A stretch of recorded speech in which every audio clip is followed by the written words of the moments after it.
Weren't even friends. They didn't know each other before that night, and suddenly they're best buds.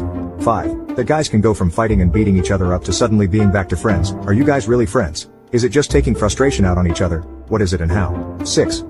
Why is it that if I send you a message that has 3+ parts, you only respond to the least important part?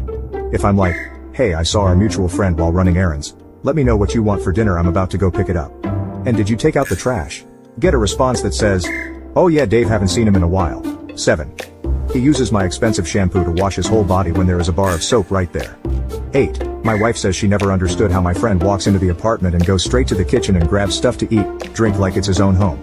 On top of it, L don't give AF. She says she could never do with her girlfriends.